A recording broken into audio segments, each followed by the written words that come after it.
El chisme, pues obviamente a él no se le hicieron cariotipos, en 1700 no se han inventado el sistema, ni siquiera se han inventado los microscopios todavía, ¿sí? Entonces, ¿cómo hacemos para saber que él muy probablemente tenía Klinefelter?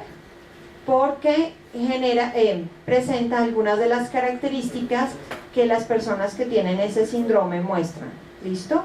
Y es que los hombres que tienen Klinefelter muestran características sexuales secundarias femeninas. ¿Cuáles son las características sexuales secundarias? Los senos. ¿Qué más? ¿Solo los senos? ¿Ya? ¿Lo único que le pasó en la adolescencia?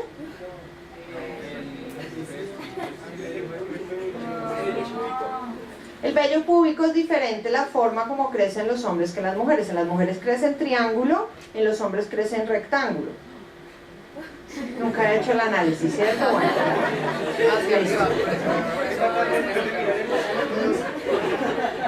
Entonces tienen vello púbico en triangulito. ¿Qué otras cosas son características sexuales femeninas? Secundarias. Sí. ¿Qué? La cadera, ¿listo? La curva de la cadera. Entonces, esas son manifestaciones que se encuentran generalmente, silencio, en los hombres que tienen este síndrome, ¿listo? Entonces, como él tenía eso, como era rey, hay muchísimos dibujos, pinturas, retratos, entonces, con eso han llegado a la conclusión de que muy probablemente era eso, pero no todas las características que el pobre Carlos II tenía eran culpa del síndrome. Muchas eran culpa de la endogamia repetida dentro de su familia y de haberse casado entre primos durante tanto tiempo. ¿Listo? Y el pobrecito era bien bobito, ¿sí? Lo cual, claro, de corta inteligencia. Listo. Ahora, ya vimos qué pasa cuando altero los cromosomas. Ahora vamos a mirar qué pasa cuando altero zonas más pequeñas. ¿Listo? Y vamos a hablar de las secuencias repetidas.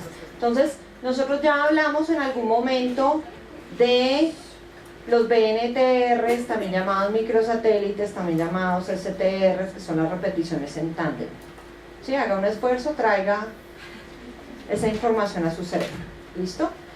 Dentro de esas repeticiones hay unas que son de interés médico de manera muy particular porque están asociadas con patologías, sobre todo neurodegenerativas. Entonces vamos a hablar específicamente, ustedes van a hacer un taller en la que vamos a hablar de Huntington, ¿listo? Pero también es importante que sepan que no es en la única enfermedad en la que se dan. Entonces, ¿qué es lo que pasa? Como estos son tripletes, entonces la polimerasa va haciendo su proceso de polimerización. ¿Listo? Va copiando. Cuando llega a estas regiones que son altamente repetitivas, porque entonces estos tripletes se repiten 20, 25, 30 veces, la polimerasa empieza a tener problemas. Se le forman bucles en la estructura del DNA y ahí se le olvida en dónde va. Le pasa lo mismo que a usted cuando está cansado y está tratando de hacer la tarea de bioinformática y ya ve todas las letras iguales. Lo mismo, exactamente lo mismo. ¿Listo?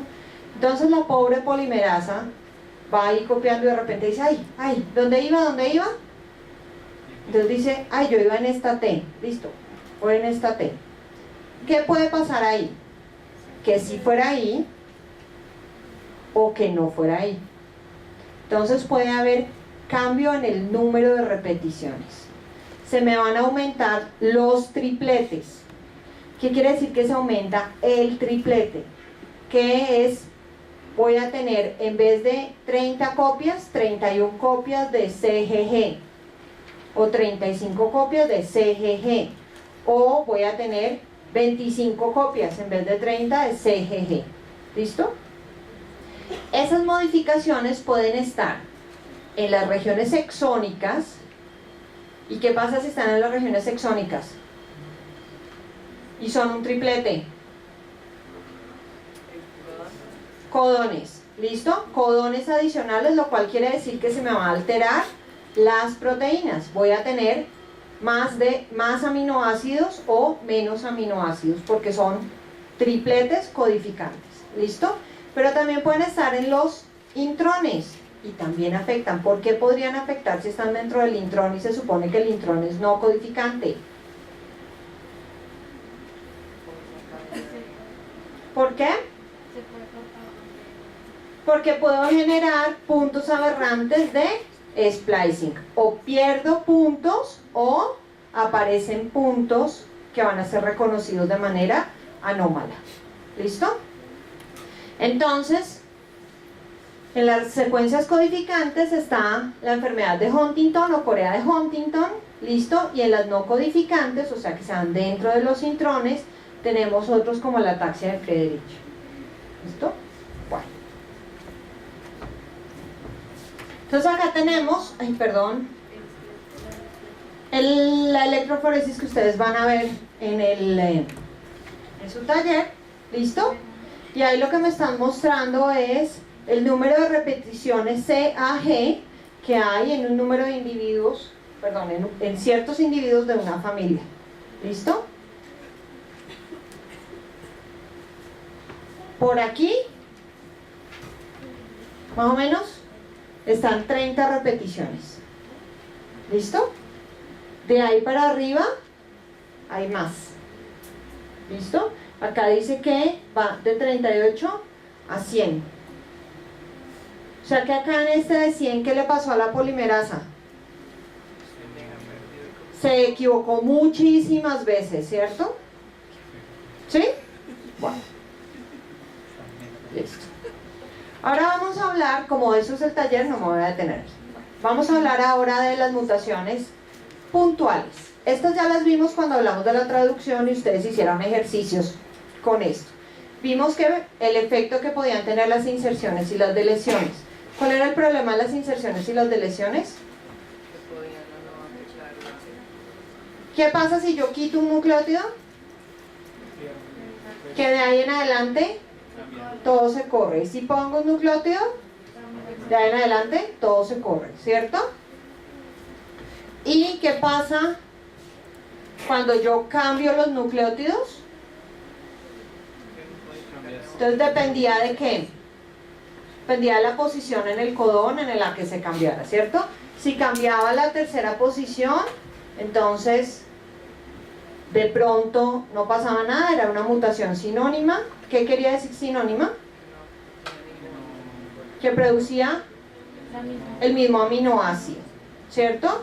O si era en la posición 1 o 2, muy probablemente me iba a cambiar el aminoácido. ¿Cómo se llaman esas? Missense o con cambio de sentido. Y en algunos casos, ¿qué podía pasar? Que se generara ¿qué?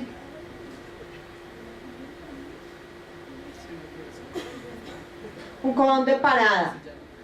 ¿Listo? Y entonces teníamos proteínas truncas. Bueno, entonces lo que sigue es lo mismo, es solo para que ustedes lo recordaran. Bueno, si bien uno pensaría que alterar un único nucleótido no es tan grave, hay algunas patologías que están dadas por una única alteración. Entonces esta es una alteración en donde debería tener una timina, tengo una adenina, en el RNA mensajero.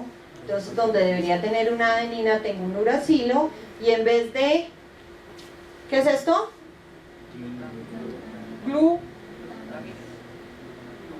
Glutamato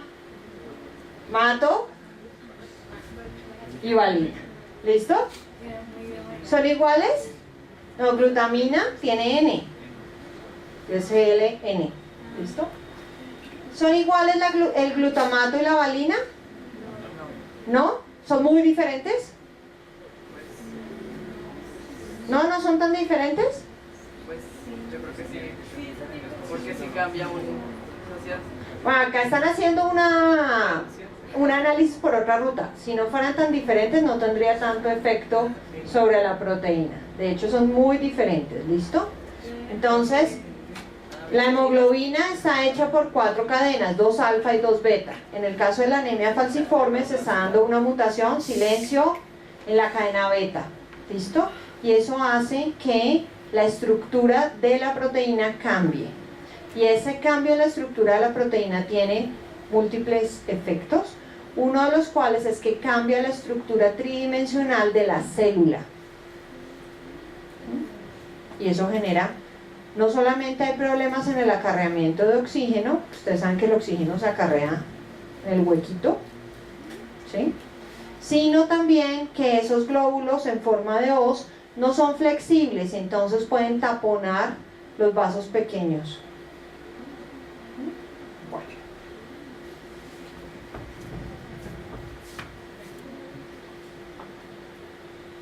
Esto ya estuvo. Bueno, esto es solamente para recordarles que cuando yo tengo inserciones o deleciones de 3 nucleótidos, el marco de lectura no se me altera totalmente, pues porque como voy en múltiplos de 3, máximo puedo alterar 2 codones. ¿Listo? Bueno. Ok, entonces ahora vamos a hablar de cómo se producen las mutaciones. Entonces, la mayor parte de las mutaciones, ¿de dónde vienen? ¿Usted qué cree? La mayor parte de las mutaciones que usted tiene dentro de su cuerpo, ¿de dónde salieron? De nosotros mismos. ¿Listo? La mayor parte vienen de nosotros mismos. Y dentro de los nosotros mismos, ¿cuál es el proceso que genera más errores? La replicación. ¿Listo? Aunque la polimerasa tiene la función exonucleasa que le permitía revisar el último nucleótido que ella misma puso, no quiere decir que el proceso sea perfecto. Y ahí se producen muchísimos de los cambios. ¿Listo? Lo que pasa es que la célula tiene mecanismos para tratar de solucionarlos, pero no quiere decir que los pueda solucionar todos. El otro sistema que genera muchísimos problemas es el de el estrés oxidativo. ¿Por qué? ¿Qué pasa con los radicales libres? ¿Se pegan a qué? ¿Cuáles aminoácidos? A los nucleótidos. ¿Listo? Se pegan a los nucleótidos y los alteran, incluso pueden romper algunos enlaces, porque acuérdense que esas son moléculas altamente energéticas. ¿Listo? El tercer proceso es la recombinación. ¿Por qué?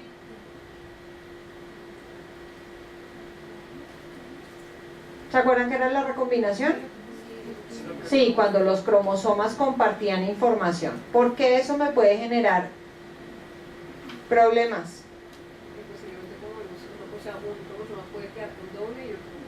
Porque no se alineen perfectamente o porque la recombinación no se haga bien, entonces un cromosoma va a quedar con más información y no con menos información. ¿Listo? Y finalmente tenemos los retrovirus y las secuencias transponibles. ¿Se acuerdan de los genes saltarines? ¿Sí? ¿Qué eran? Eran secuencias que saltaban dentro del genoma de un cromosoma a otro, que son los transposones, exactamente. ¿Y qué es un retrovirus?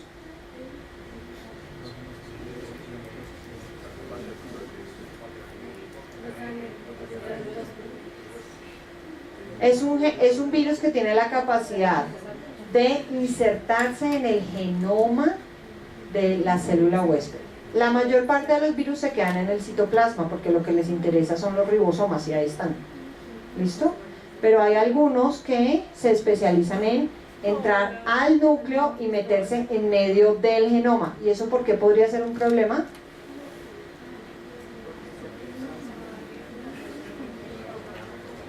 ¿Por qué qué? Están adicionando información y además tengo el riesgo de que cuando se metan en el genoma me rompan algún gen. ¿Listo?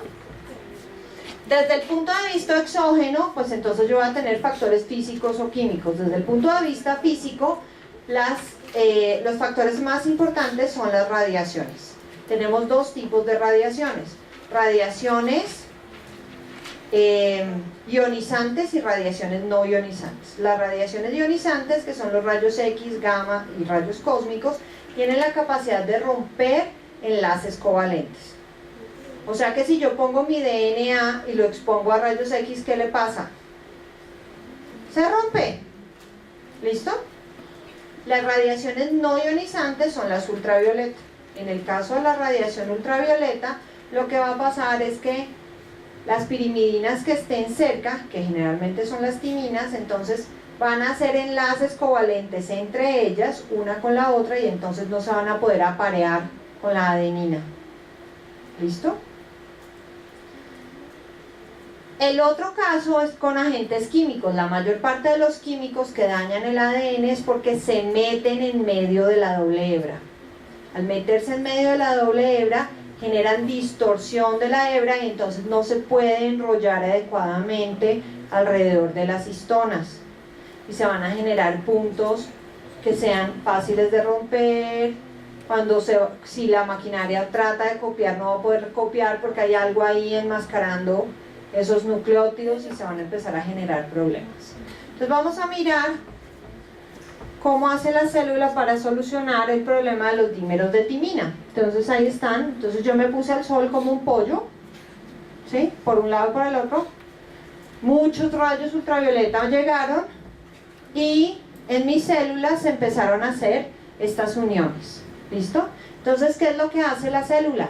Reconoce el daño. ¿Y por qué lo reconoce? Porque hay una distorsión en el diámetro de la doble hebra. ¿Y qué es lo que va a hacer? Va a cortar el pedacito y después de que ya corte el pedazo, ¿qué tengo que hacer? Rellenar. ¿Y cómo relleno? Polimerasa y al final, ¿cómo pego? Ligasa. ¿Sí? ¿Les suena conocido? Listo. La mayor parte de los errores se van a corregir con estos sistemas. Los sistemas se llaman BER con B larga y NER. ¿Listo? Y lo que me van a hacer es a reconocer estos daños que son puntuales y van a repararlos así: a cortar el pedazo, polimerizar y ligasa. ¿Listo? Bueno, acá tenemos un caso en el cual hay una enfermedad que se llama xeroderma pigmentosa, porque hay problemas en genes que están involucrados en las reparaciones. Entonces, ¿qué implica eso? Estos son daños que se producen en genes reparadores. ¿Qué pasa si yo daño los genes reparadores? ¿Qué pasa con los daños? Se acumulan. ¿Qué pasa con la célula que acumula daños? ¿Qué pasa con una célula que acumula daños? Debería entrar en apoptosis, pero si yo tengo miles de células al tiempo que están con daño, ¿me puedo dar el lujo de mandar a apoptosis las 1000 células? No. Entonces, ¿qué pasa? Se quedan y si no las puedo eliminar, ¿qué empieza a pasar? ¿Qué se vuelven? Cáncer. ¿Listo? Se me vuelve cáncer. ¿Listo? Bueno. Esta es una mutación que se da en otro gen reparador. Este es un sistema reparador diferente. Es cuando se me rompió el cromosoma. Entonces pensemos que esto es el principio de una translocación. Yo no quiero que haya translocaciones, entonces yo voy a tratar de reparar el cromosoma. En este sistema de reparación de los cromosomas hay una proteína que se llama RAD51. Esa proteína RAD51 está involucrada en este tipo de reparación. Cuando se me rompe el cromosoma, yo necesito ir a mirar el cromosoma homólogo y tratar de descubrir qué había en el pedazo que se rompió. Entonces voy a hacer algo parecido a la recombinación. Me traigo el cromosoma homólogo, lo apareo y miro cómo funciona. ¿Listo? Los daños en el sistema de reparación de este tipo de recombinación generalmente producen cáncer, pues por razones lógicas. ¿Sí? Pero escogimos esta, que es una enfermedad bastante particular que se describió en una familia francesa que se llama el movimiento congénito del espejo. Y es que son niños que cuando levantan un brazo, se les levanta el otro.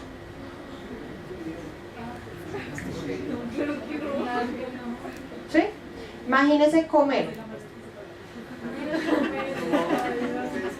Corte la carne. No se puede, porque es que hay miles de cosas en las cuales usted hace una cosa con una mano y otra distinta con la otra. ¿Listo? Entonces, si bien no sabemos cómo la proteína está involucrada específicamente en la patología, no hay duda de que es la alteración de esta proteína y no de cualquier otra proteína la que la está causando. ¿Listo? No sabemos cómo, pero la está causando. Bueno. Listo, preguntas.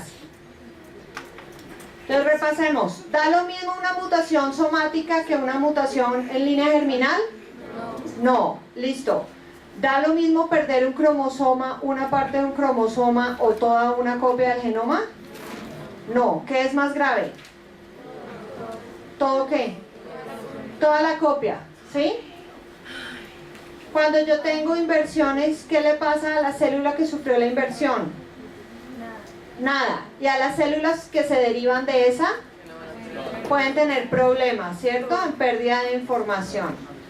¿Qué pasa con las secuencias altamente repetitivas? ¿De dónde se generan? ¿Que la polimerasa qué le pasa? Se confunde, ¿sí? Está perdida, exacto. Y eso puede tener interés médico en algunos tipos de patologías.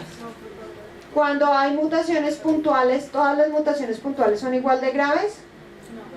No. ¿Cuáles son las más graves? Cuando cambia un aminoácido, ¿son las más graves? No. ¿Cuáles son las más graves? Las de inserción y de lesión. ¿Por qué? Porque de ahí en adelante todo se altera, ¿sí? Se corre el marco de lectura. ¿Listo?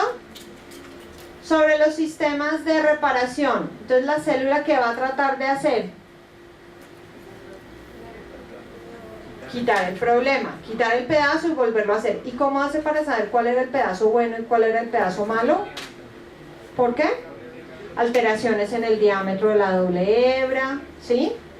¿Qué pasa si definitivamente yo perdí un pedazo de cromosoma? ¿Qué hace la célula? Sí, que es la que está involucrada con RAD51. ¿Pero qué hace la célula para solucionar ese problema? ¿A quién trae? Al homólogo. ¿Y qué trata de hacer con el homólogo? Reconstruir la información. ¿Por qué me traigo al homólogo? Porque tiene la misma información, ¿cierto? Se supone que tiene la información para hacer las mismas cosas. Bueno.